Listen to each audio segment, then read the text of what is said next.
असलामुअलैकुम जी की हाल ने दोस्तों ने उम्मीद करदा कि सारे ठीक ठाक होसन ते तुसी अज वेख रहे हो जनाब क्रिकेट मैच जेड़ा कि माशाल्लाह स्टार्ट है ते बेहतरीन जनाब इनिंग ते पहली इनिंग शुरू आई ते मैं उत्तों पढ़िया मैं क्या चलो जट एक वीडियो हो जाए तो नाल जनाब बच्चे ने अप्रीशिएट हो जाए चलो थोड़ा जहा चलो बच्चे एक गेम कर रहे हैं माशाल्लाह जनाब बड़ी अच्छी बॉलिंग भी हो रही है तो नाल ही अगों बैटिंग भी जी है ना वह भी बड़ी वधिया हो रही है। इन्हें पहली टीम पे खेड़ दी है तो जनाब इन्हों का मैन शक के नहीं पहला ही इस खिलाड़ी हाँ पहला खिलाड़ी जनाब खेड़ है तो स्कोर इन्हों के वावा जहा हो गया अल्लाह किया तो है जनाब छक्के तो चौके तो जनाब मशहूरियाँ बाहर हो जाओ ए मशहूरियाँ बाहर आ लो जी पहली विकेट जनाब उड़ गई है जनाब दूजा आ गया संगी तो जनाब छक्के चौके फिर शुरू हो गए सिंगल कार्ड इसके की होया फिर सिंगल जनाब हो गई।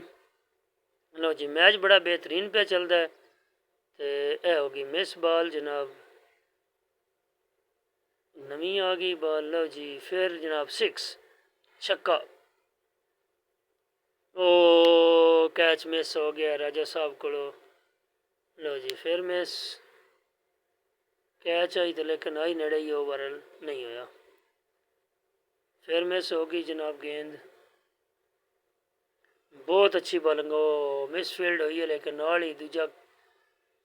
खिलाड़ी मौजूद जिसने जनाब फद लिया फील्डर यानी कि ए चौका मिस फील्ड की वजह तो जनाब ओ बड़ी अच्छी जनाब बैटिंग हो रही है बहुत ही अच्छी बैटिंग हो रही है। लो जी चौके छक्के लगी जा रहे हैं अज बखैर हो सही कोई नवा ही करू ने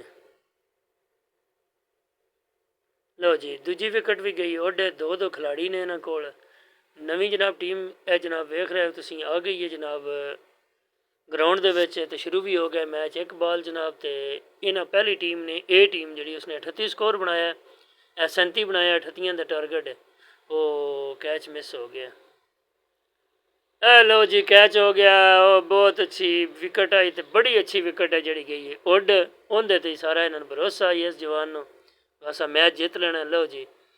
दूजी इनिंग शुरू है तो इन्हें को विशोरे को लगती कोई नहीं पई बॉल वो पहले जवान जो 6 स्कोर बनाए वो इन्हें लो आ दूजी विकेट भी गई है और डिस के नाल ही मैच का हो गया इख्तिताम बड़ा अच्छा मैच होया इन्होंने दोवां जवानों के दरम्यान तो हुण दो सन इजाजत अल्लाह हाफिज़ ते अल्लाह निगहबान।